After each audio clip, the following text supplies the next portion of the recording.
तो आज से आपका चैप्टर स्टार्ट है, ठीक है।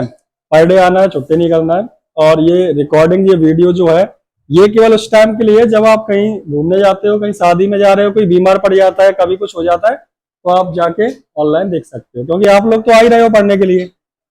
और डेली क्लास उनके लिए है जो यहाँ तक आ नहीं सकते, वो पढ़ रहे हैं, तो वो यहाँ से पूरा का पूरा बैच पढ़ सकते हैं, ठीक है कि नहीं। आपको आज से पूरा चैप्टर्स कराया जाएगा, उसके क्वेश्चन आंसर्स कराए जाएंगे, पूरा ग्रामर कराया जाएगा, 10th का पूरा सिलेबस होगा। और अभी तक ऐसा हुआ था कि 2 वीडियो डाले, 10 दिन तक कुछ नहीं डाला, फिर 1 महीने बाद 2 वीडियो डाले, कंटिन्यू नहीं हो पा रहा था, कारण था उसका कैमरा। लेकिन अब अपने पास कैमरा है, पूरा सेटअप अच्छा है।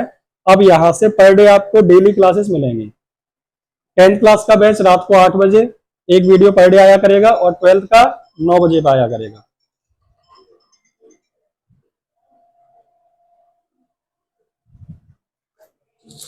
चलो, आपका फर्स्ट चैप्टर कौन सा है? ठीक है, आपकी किताब है first flight, chapter 1 a letter to God. ये लेटर टू गॉड की कही जाए बात अगर, तो अपन 2 तरीके से पढ़ते हैं। फर्स्ट आपका तरीका क्या है कि मैं किताब खोलूं और किताब में जो लिखा हुआ है उसको पढ़ा दूं। तो मैंने ऐसा ना करते हुए क्या किया है, वो किताब का ही पूरा चैप्टर उसको नोट्स में बनाया है। नोट्स से क्या है, आपकी चीजें कैसी हो जाती है, सिंपल हो जाती है। इतनी सिंपल हो जाएंगी कि आपको अगर उसमें कोई मीनिंग नहीं आ रही है, उसका मतलब नहीं पता है, तो मैंने वो भी लिख रखा है, आप अभी देखोगे आगे चल के उसमें वर्ड मीनिंग भी लिखी होंगी, ठीक है। तो आपके चैप्टर को बहुत आसान करके नोट्स बनाए गए हैं, जिससे आपका कोई भी क्वेश्चन अगर पेपर में पूछा जाता है तो वो आपसे आउट ना हो, ठीक है। चैप्टर के बारे में पढ़ेंगे।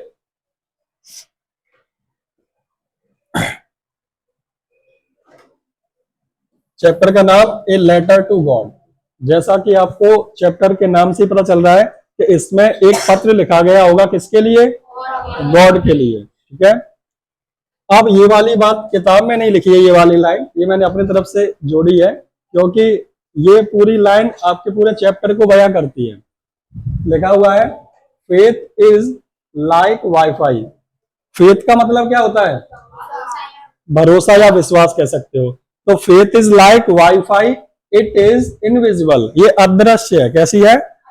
ये दिखता तो नहीं है, लेकिन has the power, it has the power, इसके पास इतनी शक्ति है to connect you what you need, आपको जोड़ दे उस चीज से जिसकी आपको आवश्यकता है। कहते दुनिया पूरी विश्वास पर टिकी हुई है। तो वही बात है, अगर आपके मन में विश्वास है तो आपकी हर वो बात पूरी हो सकती है, ठीक है। क्योंकि विश्वास है कि हम ये कर सकते हैं, तो आप उसके लिए मेहनत करोगे, और मेहनत करोगे तो एक ना एक दिन तो वो चीजें मिल ही जाएंगी। लेकिन यहाँ जो विश्वास किया गया वो थोड़ा सा विश्वास करने योग्य नहीं है, क्योंकि जो होने वाला है वो अपन चैप्टर में पढ़ेंगे तब पता चलेगा, ठीक है। Theme of the lesson. अब ये बात एक्स्ट्रा क्वेश्चन पेपर में पूछता है, लेकिन किताब में नहीं लिखता, ठीक है। तो अपन ने लिख रखा है यहाँ, ध्यान देना। थीम ऑफ द लेसन क्या है? The lesson demonstrates. डेमोन्स्ट्रेट का मतलब क्या होता है?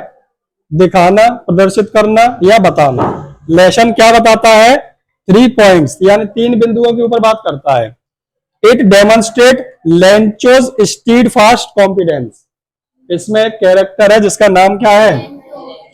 लेंचो एक किसान है, एक फार्मर है, जो खेती करता है काय की? कॉर्न फील्ड की। कॉर्न फील्ड का मतलब मक्के की खेती। मक्का जानते हो? वो भुटिया मक्का क्या क्या कहते हो, ठीक है कि नहीं। तो उसकी ये, हाँ, जो भी आप कहो, भुटिया कहो, मक्का कहो, जो भी कह लो, इंग्लिश में उसको क्या कहते हैं? कॉर्न फील्ड, ठीक है। फील्ड का मतलब खेत, कॉर्न का मतलब होता है मक्का। तो इसके खेत काय के हैं? कॉर्न के, तो उसको क्या बोल रहे हैं? पूरा कॉर्न फील्ड। तो लेंचो को क्या है? स्टीड फाट मतलब दृढ़ कह सकते हो, बहुत पक्का। कॉन्फिडेंस था, विश्वास था, आत्मविश्वास था। इन गॉड, किसमें था? भगवान में। His trust is confirmed by the fact that those who assist him are people. इसका मानना यह था, समझ में आया? पूरी बात बता रहा हूं। इसका मानना यह था कि भगवान के ही तो हम बच्चे हैं। कहते हैं सबने, भगवान ने सबको बनाया है, और जिसने सबको बनाया है तो वो उसकी देखभाल भी करेगा, उसकी रक्षा भी करेगा। तो इसलिए इसका विश्वास किस पर रहता है? भगवान पर। डेमोन्स्ट्रेट, अच्छा, second, it demonstrate Lencho the farmers complete innocence. Innocence का मतलब क्या होता है? मासूमियत। पहली लाइन में सिंपल भाषा, पेपर में क्या आएगा बता दूंगा। पहली लाइन में उसने बताया कि पहला बताता कि लेंचो को कितना कॉन्फिडेंस था। दूसरी पॉइंट क्या है कि ये कितना मासूम था।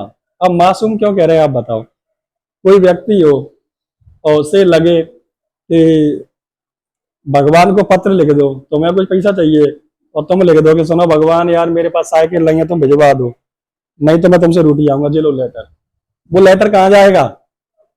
कहीं जाएगा क्या? नहीं जाने वाला। ऐसे ही ये भाई साहब लेंचो डायरेक्ट पत्र किसको लिखते हैं? अब भगवान पर पत्र कैसे पहुंचेगा? तो ये मासूमियत है कि नहीं इसकी, उसे ये नहीं पता पहुंचेगा कि नहीं पहुंचेगा, पर लिख रहा है वो पत्र भगवान को।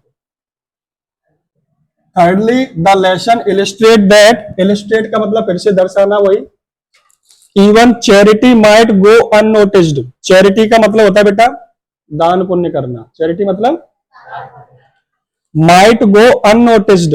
कई बार ऐसा होता है कि आप किसी की मदद करते हो और उसे पता भी नहीं चलता कि तुमने उसकी मदद करी। चलो इसमें तो फिर भी कोई नुकसान नहीं है कि नहीं पता चला, कोई बात नहीं, दान ही तो है, जरूरी है अपना नाम आए। लेकिन तुम किसी की मदद करो और वो तुम में ही लाते दे दे, मतलब तुम्हारे ऊपर ही आरोप लगा दे, फिर कैसा लगेगा तुम्हें? बेकार लगेगा। वही बात है, कोई रास्ते से जा रहा है और उसका 10 रुपए गिर गए, तुमने उठा के दिए कि भाई साहब आपके 10 रुपए गिर गए, और वो तुम्हें पकड़ लिया, तूने जेब से निकाले होंगे तो वो क्या हो गया कि तुमने तो उसकी मदद करी लेकिन उसने उल्टा तुम पे ही आरोप लगा दिया। ऐसा ही कुछ इस चैप्टर में हुआ है। ठीक है, यहां से आपका पूरा चैप्टर स्टार्ट होगा जो किताब का है, पूरा अच्छे से समझते हैं। फर्स्ट पैसेज, यहाँ ये वर्ड मीनिंग लिखी हुई है, जो भी इसमें मीनिंग्स आपको नहीं आएंगे वो ये लिखी हुई है। ठीक है, अब आपका बनेगा डाउट सर ये हिंदी में नहीं लिखी है। ठीक है, तो आपको हिंदी में मैं लिखा दूंगा, इंग्लिश में यहाँ क्यों लिखी हुई है उसका एक कारण है, क्योंकि पेपर में पैसेज आते हैं बेटा, एक तो आता है अनसीन पैसेज और 2 पैसेज आते हैं, एक आएगा आपका फर्स्ट फ्लाइट बुक से और एक आएगा आपका फुटप्रिंट विदाउट फीट जो सेकंड बुक है उससे। अब उससे जो पैसेज आएगा उसमें से पैसेज मान लो दे दिया, इतना बड़ा पैसेज उसने दे दिया पेपर में। ठीक है, अब उसने अगर मान लो पूछ लिया क्रेस्ट, क्या पूछ लिया ये, तो वो ये पूछेगा क्रेस्ट का मतलब क्या होता है, तुम हिंदी में लिखोगे चोटी, हिंदी में लिखते हो क्या? नहीं, क्रेस्ट का मतलब तुम्हें इंग्लिश में ही लिखना पड़ेगा। आज से 7-8 साल पहले जब Hindi English medium general English और स्पेशल इंग्लिश चलती थी तब ऐसा हो जाता था। अब तो वो क्या पूछेगा, what does it mean by crest, क्या पूछा, what does it mean, mean का मतलब अर्थ या मतलब, क्रेस्ट का मतलब क्या है। तो आपको क्रेस्ट का मतलब हिंदी में नहीं लिखना, आपको नंबर नहीं मिलेगा, आपको आंसर क्या में देना पड़ेगा, तो इंग्लिश में आंसर देना पड़ेगा। तो आप इंग्लिश में लिखना पड़ेगा कि नहीं आपको। अब मैं आपसे कह दूं चोटी, कुछ टीचर्स क्या पढ़ाएंगे हिंदी में लिखा दिया चोटी, अब तुम वहां बैठे हो चोटी को इंग्लिश में क्या कहते हैं, हिंदी तो पता था, हमें बताया सर ने, क्योंकि वहां आप चोटी लिख नहीं सकते, वहां कहाँ में लिखनी है, इंग्लिश में। तो इसलिए साथ साथ में क्या है, इंग्लिश में लिखते चलो, अगर कभी पूछता है तो आप उसको समझ में आए। दूसरी बात, अगर आपके पेरेंट्स भैया बहन दीदी कोई भी कहते हैं कि पढ़ के आया है चल बता रहा चैप्टर में ये क्या है, तो आप उस चैप्टर को पढ़ के उनको पूरा समझा सको। आप लोग उलझोगे कहाँ, मीनिंग्स में, और वो मीनिंग्स का मतलब हमें पता है तो आप अच्छे से उसको एक्सप्लेन कर सकते हो। सिंपल है, तो एक एक मीनिंग को अपन समझते चलेंगे। कहानी शुरू करते हैं यहां से। The house the only one in the entire valley, एक घर है पूरी वैली पे, एकमात्र घर है किसका, लेंचो का। जैसे कई लोग जो होते हैं कि खेतों में जाके अपने घर बना लेते हैं, ऐसे ही एक वैली है, मतलब छोटी सी घाटी है, उसके ऊपर किसका घर बना हुआ है, लेंचो का। एंटायर मतलब समस्त पूरी, और वैली का मतलब छोटी सी घाटी। Set on the crest of low hill, crest का मतलब हमने क्या बताया यहाँ पे, top of hill, top of hill मतलब पहाड़ी की चोटी पर। लो हिल, अब लो क्यों बोल रहा है, पहाड़ी है ज्यादा ऊंची नहीं है, इसलिए इसको क्या बोला जा रहा है, low hill. From this height one could see the river and the field of ripe corn, इतनी ऊंची है बस कि वहां से जो नीचे नदी बह रही है उसको आप देख सकते हो, और जो मक्के की खेती उसकी हो रही है उसको भी देख सकते हो। यहाँ इस राइप का मतलब है पकी हुई, राइप का मतलब होता है पकना, ठीक है, राइपन थर्ड फॉर्म आ जाएगी उसकी। तो ripe corn dotted with flowers, अब यह डॉटेड विथ फ्लावर्स क्यों कह रहा है कि डॉटेड मतलब डॉट डॉट से आ गए हैं, काय के, फूल के। इसने मक्के की खेती देखी है क्या? ऐसा पेड़ होता है, हाँ, ऐसे लगे रहते हैं मक्के, मतलब ऐसे है, यहाँ लगा होगा, यहाँ लगा होगा, ऐसे करके लगे रहते हैं पेड़ों पे, डाली से निकली होगी, अभी आपको दिखवा दूंगा। तो ये होता है। अब उसमें क्या है, उसके जो पॉइंट पॉइंट होते हैं दाने, तो वो दाने पहले फूल बनते हैं, फूल में से दाना बनता है, यही तो होता है। तो अभी उसमें क्या है, फूल आ गए थे अच्छे अच्छे, अब उसमें दाना बनने वाला था उनका। That always promised a good harvest. तो अगर आपकी फसल में अच्छे फूल आए हैं, मतलब उसमें अच्छे बीज आएंगे, मतलब आपकी फसल कैसी होगी, अच्छी होगी। The only thing the earth needed, केवल एक ही चीज की उस जमीन को या पृथ्वी को आवश्यकता थी, वो क्या थी, गुड डाउनपोर। डाउनपोर कहते हैं मूसलाधार बारिश। मूसलाधार बारिश जानते हो, झमाझम बारिश, बहुत अच्छे से जोर से बारिश हो जाए, उसको क्या कहते हैं, मूसलाधार बारिश, या फिर कह सकते हैं हिंदी में, इंग्लिश में डाउनपोर लिखा रखा है। डाउनपोर मतलब हैवी रेन, हैवी रेन मतलब, अब देखो मूसलाधार बारिश हर किसी को समझ में नहीं आती, लेकिन हैवी रेन सबको समझ में आती है। हैवी मतलब तेज वर्षा, और या फिर एट लीस्ट ए शावर। तो वो कह रहा है या तो बहुत अच्छी क्या हो, बारिश हो जाए, या फिर हल्की हल्की बूंदाबांदी तो हो ही जाए। शावर जानते हो, वो रिमझिम बरसता रहता है पानी, उसको शावर कहते हैं। Through out the morning Lencho who knew his fields intimately, मतलब बहुत अच्छे से, पूरी सुबह लेंचो उस खेत को देखता रहा, जो अपने फील्ड को बहुत अच्छे से जानता था। मेहनती आदमी है, एक अच्छा किसान है, बहुत मेहनत से फसल उगाता है, पूरे दिन अपनी खेती को देखता रहा। Had done nothing else but see the sky. Had done nothing, done मतलब करना, उसने कुछ भी नहीं किया, केवल क्या करता है वो, आसमान की तरफ देखता रहा कि हे भगवान, काश बारिश हो जाए तो फसल मेरी कैसी हो जाए, और अच्छी हो जाए। टुवर्ड्स द नॉर्थ ईस्ट, अब आसमान में देख रहा था किस डायरेक्शन में, नॉर्थ ईस्ट में, ठीक है, कि इधर से हवाएं चल रही है, इधर से ही बारिश होने की संभावना है, और संभावना उसे दिख भी रही थी। मीनिंग पे आते हैं। क्रेस्ट का मतलब टॉप ऑफ ए हिल, मतलब किसी पहाड़ी का टॉप, उसका ऊंचाई यानी चोटी कह सकते हो। डॉटेड का मतलब क्या होता है, फुल ऑफ मतलब भरी हुई, तो उसकी जो मक्का थी वो भरी हुई थी, काय से, फूलों से, और फूल में क्या बनेंगे, वो दाने बनेंगे।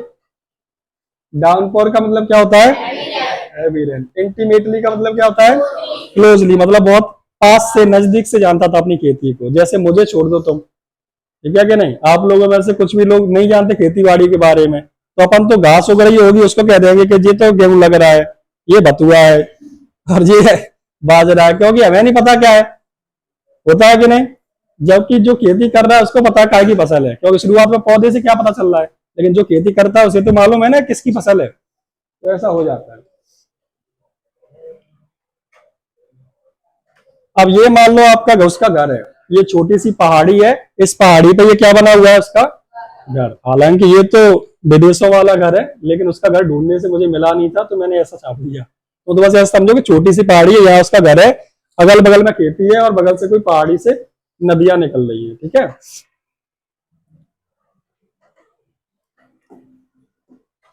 Now we are really going to get some water. Woman, अब इसकी जो पत्नी थी घर में, तो वो बाहर आई, उसने देखा कि मुझे लगता है अब बारिश होने वाली है, मतलब बारिश के आसार दिखाई दे रहे थे। The woman who was preparing supper. अब शपर क्या होता है,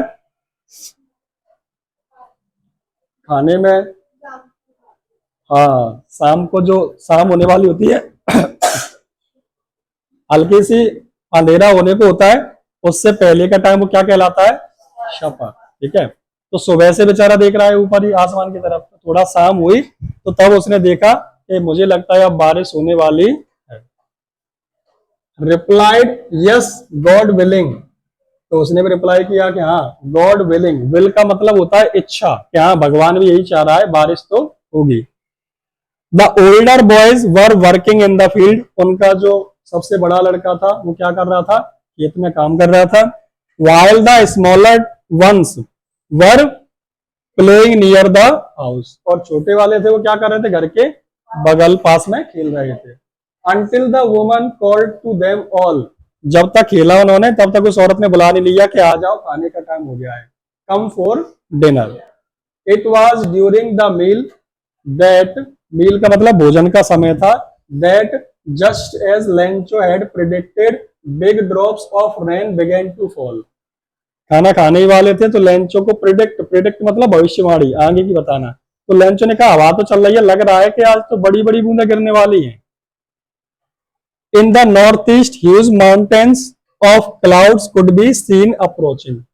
क्योंकि नॉर्थ ईस्ट में बड़े बड़े बादलों को देखा जा सकता है। The air was fresh and sweet. हवा बहुत ताजी है और स्वीट मतलब मीठी है, इसमें मिट्टी की खुशबू आती है जैसे। The man went out for no other reason that to have the pleasure of feeling the rain on his body. तो वो बाहर निकल गया, खाना नहीं खाया, बाहर पहुंच गया और ऐसे करने लगा कि बारिश हो जाए तो उसका प्रॉफिट है उसमें, तो बाहर जाके देखने लगा और जो बारिश होना चालू हुई थी उसका खुश हो रहा था। जैसे मान लो मूवी देखी लगान, लगान मूवी देखी किसी ने? आ जाओ बेटा, 10th क्लास में हो? तो लगान मूवी देखी है? लगान मूवी में क्या था, उस गांव में बारिश नहीं हो रही थी और बारिश ना होने के कारण उनकी जो फसलें थी वो सूख रही थी, अच्छी पैदावार हो ही नहीं रही थी। तो पूरा गांव आस कर रहा था कि हे भगवान बारिश हो जाए। जिस दिन बारिश होती है पूरा गांव खेत में नचता है। नाच क्यों रहा है कि बारिश हो गई तो अब फसल अच्छी होगी, बड़ी खुशी होती है। लेंचो को भी ऐसी कोई उम्मीद थी, जैसे ही बारिश हुई लेंचो बाहर आ गया और उस बारिश को एंजॉय करने लगा। When he returned, he exclaimed, "These aren't raindrops." अब सुनना, यहाँ से क्वेश्चन से स्टार्ट होते हैं। बारिश चालू हो गई और वो अंदर आके घर में कहता है अपनी पत्नी से, सुनो, these मतलब ये, aren't, ये aren't का मतलब are not है, क्या है? Raindrops falling from the sky। वो कहता है कि सुनो, ये केवल पानी की बूंदें नहीं है, ये क्या है? They are, जो सिक्के हैं, सिक्के, पैसा बरस रहा है, पैसा, ये कहना चाह रहा है। Big drops are 10 cent pieces, बड़ी बड़ी बूंदें वो कितने सेंट्स की हैं? 10 सेंट्स की। And the little ones are 5, छोटी छोटी बूंदें वो कितने की हैं? अब तुम कहोगे सर सेंट क्या है? अपने यहाँ रुपए होता है, रुपए से छोटा क्या होता है? पैसा। क्या होता है? ऐसे ही ये जो स्टोरी है ये मैक्सिकन स्टोरी है। मैक्सिको सुना है देश का नाम? मैक्सिको एक देश है, वहां की स्टोरी है, ये इंडियन नहीं है लेंचो। तो वहां क्या है, करेंसी में अपना रुपए है, वहां है पैसोस, क्या? अपने यहाँ पैसे हैं, वहां है उससे छोटा क्या? सेंट्स। अभी आपको दिखाता हूं। तो उसने यहाँ पे कहा क्या, वो समझना फिर से, कि जो पानी की बूंदें हैं बड़ी बड़ी, कितने सेंट्स की हैं? 10 सेंट्स की। ये वन वर्ड में पूछता है आपसे, ठीक है? वन वर्ड पूछेगा कि पानी की बड़ी बूंदें कितने की थी, तो आप क्या कहोगे? 10 सेंट्स की। और छोटी छोटी बूंदें कितने की थी? 5 सेंट्स की। ठीक है कि नहीं?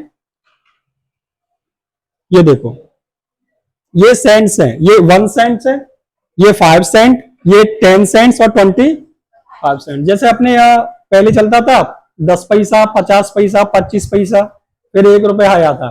किसने कितने रुपए तक देखा? किसी ने 50 पैसा, 25 पैसा देखे होंगे? मैं जब छोटा था तो मैंने 25 पैसे तक तो मैंने देखे हैं चलते हुए। उसको चौवन्नी कहते थे, 50 पैसे को अठन्नी और 1 रुपए को पूरा रुपया। तुम देखना अम्मा बाबा पे तुम्हारे में किसी न किसी रखा ही होगा, भले ही चल नहीं रहे लेकिन रखे बैठे होंगे, 10 का सिक्का भी मिल जाएगा छोटा सा। ऐसे ही यहाँ क्या है, इनके यहाँ क्या चलते हैं? सेंट्स। तो इनका कहना यह है कि जो बड़ी बूंद है पानी की वो कितने सेंट्स की है? 10 की। और छोटी वाली 5 सेंट्स की। ठीक है, क्या नाम है आपका बेटा? यहाँ आगे आ जाओ, थोड़ा खिसक जाना।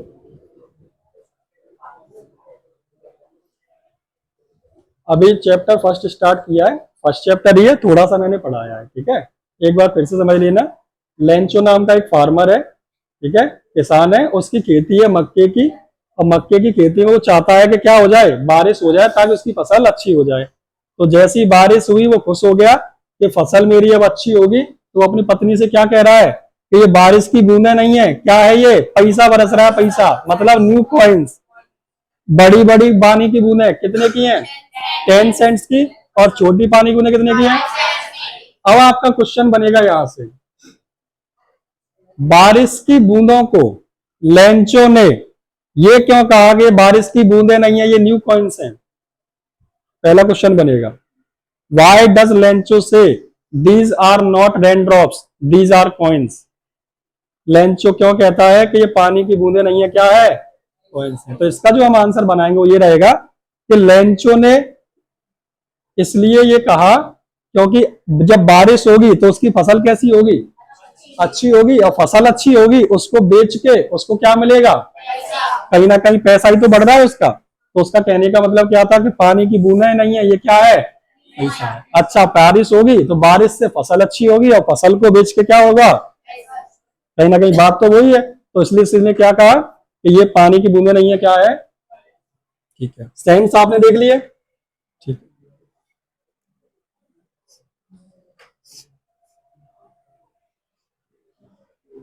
With a satisfied expression, he regarded the field of ripe corn with its flower draped in a curtain of rain. इसमें ये क्या कहा, अब ये बड़ा खुश था, इसको मजा आ गया कि अब पैसा बन गया, मेरी खेती अच्छी हो गई।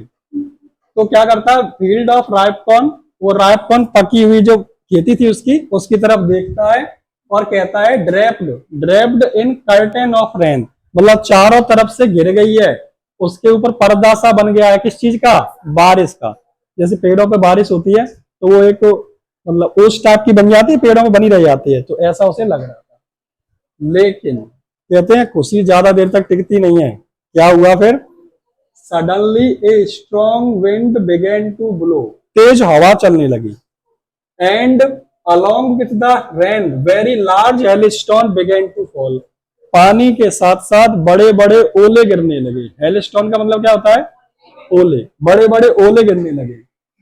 These truly did resemble new silver coins। अब ये भाई साहब सोच रहे हैं कि अरे ओले पड़ गए, ओले का क्या, बर्फ होती है पूरी, वो मिट्टी में गिरेगी, काफी समय तक बनी रहेगी। उसने कहा ये तो और अच्छा हुआ, अब तो क्या है, ये ओले नहीं बढ़ रहे, अभी तक तो मुझे केवल क्या मिल रहे थे, सिक्के। अब जैसे ही हेलस्टोन गिरे, अब वो कह रहा है कि सुनो अब तो सिल्वर कॉइन, चांदी के सिक्के बरस रहे हैं। The boys exposing themselves to the rain and ran out to collect frozen pearls. Frozen pearls जानते हो, फ्रीज का मतलब होता है जमना, क्या होता है, और फ्रीज की थर्ड फॉर्म फ्रोजन, मतलब जमे हुए। पल का मतलब होता है मोती। तो जब ओले बरसते हैं तो अपन ने भी याद आता है, भले ही उसका कुछ नहीं करें, लेकिन आंगन खुला हो उसमें बरस रहे हो तो अपन बीन लेते हैं, भले ही कुछ नहीं हो उसका, वो आपस में चपक जाएंगे तुम्हारे बीनते ही, तरिया भरे घूम रहे हैं। ऐसा होता है कि नहीं, कुछ करते नहीं है लेकिन खेलते हैं, उसको लेते हैं कि बहुत दिनों बाद बरसे हैं। तो बच्चे भी सोच रहे हैं, वो खेल रहे हैं कि ये क्या है, फ्रोजन पल्स, जमे हुए क्या है, मोती है। ये जो मीनिंग है बाद में आपको लिखा दूंगा एक एक, अभी पूरा चैप्टर पढ़ते हैं, क्योंकि बीच में बार बार रुकोगे तो दिक्कत होगी, बाद में लिख लेना आप लोग, ठीक है। और आप लोग वीडियो पोस्ट करके लिख सकते हो।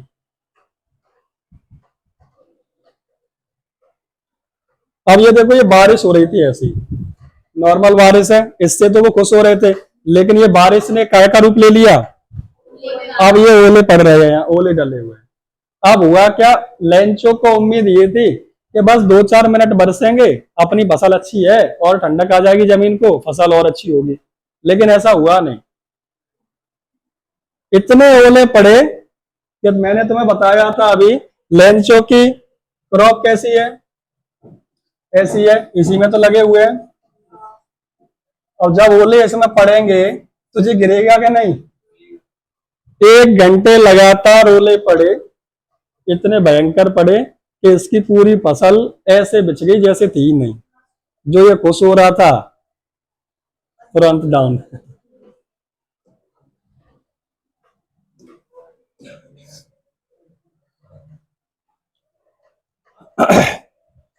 अब क्या है, जैसे ओले ज्यादा पड़ने लगे तो उसने कहा it is really getting bad now, कि अब तो बैड मतलब बहुत बुरा हो रहा है, इतना नहीं पड़ना चाहिए।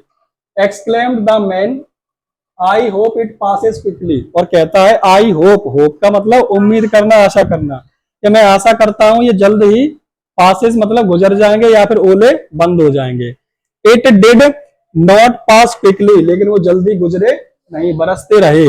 फॉर एन आवर, 1 घंटे तक। The hail rained on the house garden hillside, चारों तरफ ओले ही ओले थे।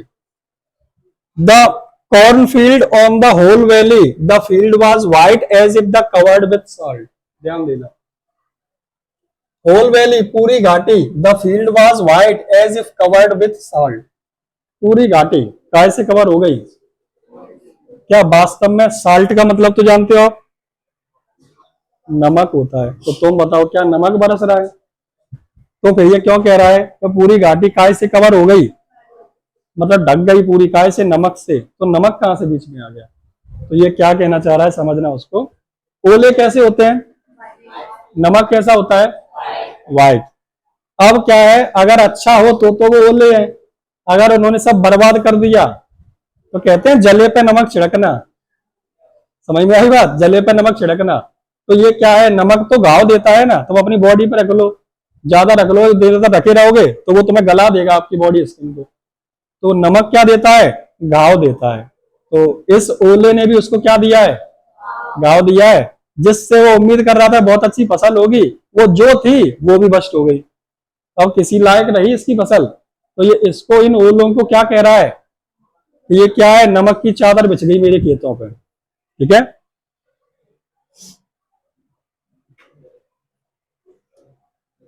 देखो ये हालत हुई,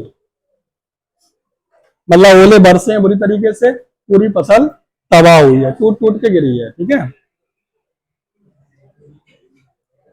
अभी तुम्हें मैं मक्के की फसल दिखवा दूंगा। ठीक है, not a leaf remained on the tree. इतने ओले पड़े कि एक सिंगल पत्ता भी पेड़ पे नहीं, पत्ता भी उस पेड़ पे नहीं मिल रहा था। कहा तो हरे भरे थे, सब कुछ फूल आ रहे थे, मक्का लग रही थी उस पे, इतने ओले पड़े सब टूट टूट के नीचे गिर गया, एक फूल नहीं रहा उस पे बिल्कुल भी। The corn was totally destroyed. मक्के की फसल पूरी डिस्ट्रॉय मतलब बर्बाद हो गई। The flowers were gone from the plants. फूल उससे झड़ चुके थे पेड़ पौधों से। Lencho soul was filled with sadness. उसका मन काय से भर गया? दुख से, बेचारा बहुत दुखी हो गया। When the storm had passed, जब तूफान गुजर गया, he stood in the middle of the field and said his sons। बीच खेत में आके खड़ा हुआ और अपने बेटों से कहता है कि सुनो, a plague of locust would have left more than this. ये जो प्लेग ऑफ लोकस्ट है ये क्या है? तो आप देखते हो जब खेती होती है आपकी, उस समय पे एक कीड़ा आता है इतना बड़ा, हेलीकॉप्टर सा उड़ता हुआ। अभी मैं दिखाता हूँ आपको, ये देखो, और झुंड में आता है, अकेला नहीं आता। वो तुमने अग फुट्टा सुने? अग फुट्टा अपनी भाषा में, उसके पैर ऐसे खड़े रहता है। तो ये आता है, ये एक नहीं होता, ये हजारों की संख्या में एक साथ आते हैं। अब सपोज करो हजारों की संख्या में आएंगे और जिस खेत पे बैठ जाएंगे तो उसकी फसल खराब करेंगे कि नहीं? तो इसका कहना यह है कि प्लेग ऑफ लोकस्ट मतलब इन टिड्डियों का जो दल होता है वो आता है हजारों की संख्या में, वो भी अगर खेत पे बैठ जाए तो इतनी बर्बादी नहीं करता, कुछ तो छोड़ जाता है, पूरी खेती खा के नहीं जाता, थोड़ी बहुत छोड़ जाता है कि घर में काम चला सको। लेकिन ओलों ने क्या किया? सब बर्बाद कर दिया, इतना भी नहीं छोड़ा कि घर में भी खा पी के गुजारा कर सके, बेचने की तो बात छोड़ो।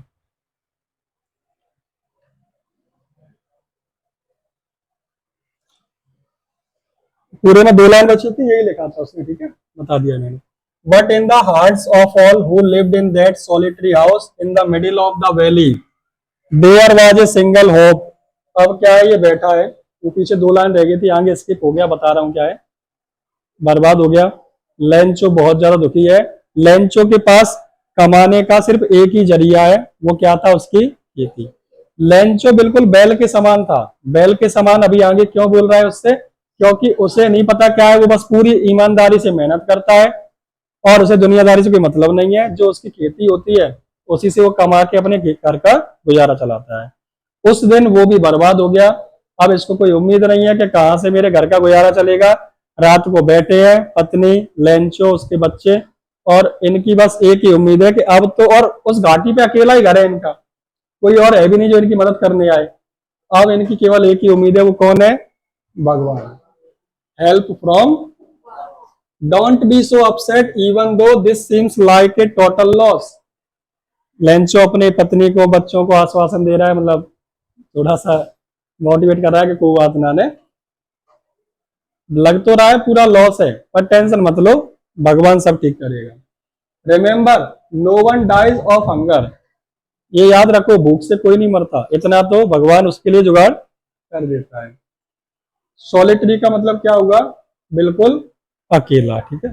पैसेज की बात करें, ऑल थ्रू द नाइट, पूरी रात, लेंचो थॉट, थिंक की सेकंड फॉर्म थॉट, लेंचो ने सोचा क्या, only of his one hope, अपनी एक ही उसकी उम्मीद थी, एक ही आस थी, क्या, द हेल्प ऑफ, कि मदद किससे मिल जाए हमें, हुज, इस हुज का मतलब होता है जिसकी, आइस आंखें, as he had been instructed see everything, तो उसको ये पता था कि भगवान सबको देखता है और वो किसी को भूखा मरने नहीं देगा। Even what is deep in one's conscience, अब इसका मतलब क्या है, ये क्वेश्चन में बनेगा, ठीक है। गॉड्स आइस सीज एवरीथिंग, भगवान की आंखें सब कुछ देखती है। Even what is deep in one's conscience, deep का मतलब होता है गहरा, वंस कंसाइंस का मतलब होता है विवेक, अब विवेक आप जानते नहीं होंगे तो सीधी सी बात इतना समझ लो, मैं तुम्हें जानता हूं, जैसा तुम मेरे सामने पेश आओगे, व्यवहार करोगे, मुझे वही पता चलेगा, लेकिन तुम अंदर से कैसे हो ये भगवान को पता है, तुम कब क्या कर रहे हो इस सब ऊपर वाले को पता है। तो उसका कहना यह था कि भगवान को सब पता है, तो वो सबको देख रहा है, और आप अंदर से कैसे हो, आपके मन कैसा है, आप क्या सोचते हो, क्या करते हो, ऊपर वाले को सब पता है। उसी को क्या कह रहा है, डीप इन वंस कंसाइंस, आप समझ से, अपनी बुद्धि से, अपने ईमानदारी से आप कैसे हो अंदर से वो जानता है। Lencho was an ox, ox का मतलब ऑफ मैन, यानी इंसान के भेष में वो कौन है, एक बैल है। अब बैल क्यों कह रहा है कि सीधा सीधा है, कितनी भी मेहनत करवा लो, खेती करवा लो, लेकिन ज्यादा दिमाग नहीं है उसके पास। Working like an animal in the fields, काम करता है खेतों में बिल्कुल जानवरों के तरह, जी तोड़ मेहनत करता है वो। But still he knew how to write, लेकिन फिर भी इतना तो जानता है कि लिख लेता है और पढ़ लेता है, इतना पढ़ा लिखा ये है। द फॉलोइंग संडे, अब जो आने वाला संडे था, at daybreak he began to write a letter which he himself would carry to town, तो अगले संडे को उसने एक लेटर लिखा और खुद ले गया कहा, पास के एक कस्बे में जहां कोई पोस्ट ऑफिस थी। Town and place in the mail, it was nothing less than a letter to God, इसने एक पत्र लिखा और लेके कहा ले गया उसे, पोस्ट ऑफिस में, और वहां डालने जा रहा है कि वो लेटर किसको पहुंच जाएगा, इतने सीधे हैं भाई साहब, पोस्ट ऑफिस से पोस्टमैन भगवान को पत्र देने जाएगा कि रुक जा मैं मर के जाता हूं तेरे लिए ऊपर, ऐसा होगा क्या। लेकिन भाई साहब है तो बहुत इनोसेंट, बहुत मासूम है, चले गए पत्र देने उनको। गॉड ही रॉट, अब उसने इस पत्र में लिखा क्या उसको और पढ़ना, ये क्वेश्चन का आंसर बनेगा आपका, एक बड़ा क्वेश्चन है 75 वर्ड का, यहाँ से अभी से इससे पहले के जो थे वो 30-30 शब्दों के आंसर बनेंगे, यहाँ से आगे के आपके 75 शब्दों के आंसर बनेंगे जो 3 नंबर के होते हैं। आपके 2 नंबर का जो क्वेश्चन रहता है उसमें वो बोलता है राइट आंसर इन 30 वर्ड्स, कितने में 30 शब्दों, और जो 3 नंबर का रहेगा उसमें कितने शब्दों को बोलता है 75 वर्ड्स, 75 शब्दों के अंदर उस आंसर को लिखना होता है। तो ध्यान देना, इसने क्या कहा, if you don't help me, उस पत्र में लिख रहा है इफ मतलब यदि, यू डोंट हेल्प मी, अगर तुम मेरी मदद नहीं करते हो, my family and I will go hungry this year, मैं और मेरा परिवार इस साल भूखे मर जाएंगे, क्योंकि खाने के लिए कुछ है ही नहीं, एकमात्र सहारा था इसका। आई नीड 100 पेसोस, अभी मैंने बताया रुपए, और उधर मैक्सिकन करेंसी में क्या है पैसोस, तो इसने कहा मुझे कितने पैसोस की आवश्यकता है 100 पैसोस की। इन ऑर्डर टू शो, इस शो का मतलब होता है बोना, बीज बोते हैं अपन उसको क्या कहते हैं शो। माई फील्ड अगेन, मैं अपनी खेती जो है फिर से बो सकूं। And to live until the crop comes, और वो ऐसा तो नहीं कि बोई आज बोई सुबह ही उग जाएगी और मैं काट के खा लूंगा। तो उसने कहा कि आज मैं उगा देता हूँ और जब तक वो बड़ी होके फसल मेरे पास नहीं आ जाती तब तक मैं जिंदा कैसे रहूंगा, तो आप मुझे कितने पैसों दे दो, 100 पैसों, जिससे मैं क्या तब तक जीवित रह सकूं, मेरा परिवार जीवित रह सके। किससे मांग रहा है? वो पेमेंट करने आएंगे, ले तो दिक्कत है तो बिकॉज द हेल स्टॉर्म, कारण इसका क्या था? हेल स्टॉर्म, मतलब वही ओलावृष्टि कह सकते हो, ओले पड़े थे। ही रॉट टू गॉड, और उसने एनवलप के बाहर लिख दिया क्या? टू गॉड, मतलब पत्र किसको भेजना है? On the envelope put the letter inside, letter उसके अंदर रखा, एनवलप होता है लिफाफा और उसके अंदर क्या डाला जाता है? लेटर। उसने अंदर लेटर डाला, ऊपर लिफाफे पे लिखा to God, and still troubled went to the town, खुद गया कहा? Town, at the post office he placed a stamp on the letter. तो कितना सीधा आदमी है। स्टाम्प जानते हो? स्टाम्प पेपर जानते हो? अब वो वाला स्टाम्प पेपर नहीं, बड़ा वाला, वो एक छोटे से आते हैं चमकने से, इतने छोटे होते हैं, 5 रुपए के 10 रुपए के मिलते हैं। एक छोटा सा होता है, टिकट टाइप का होता है। उसने वो लिया और उसको लगाया और ठोक दिया, वो चिपक जाता है। उसको छुटाओ, थोड़ा सा गीला करो, उसे लगा के ठोक दो। अब भाई साहब स्टाम्प पेपर तक लगा रहे हैं, जैसे वास्तव में भगवान के लिए जाने वाला है ये letter. And dropped it into the mail box, और वो कहां डाल दिया? ले जाओ लेटर। तो क्या इसका लेटर भगवान तक पहुंचेगा? क्या इसको 100 पैसों मिलेंगे? जानने के लिए आते रहिएगा सर राहुल उगरिया की कोचिंग। चलो आज के लिए काफी है।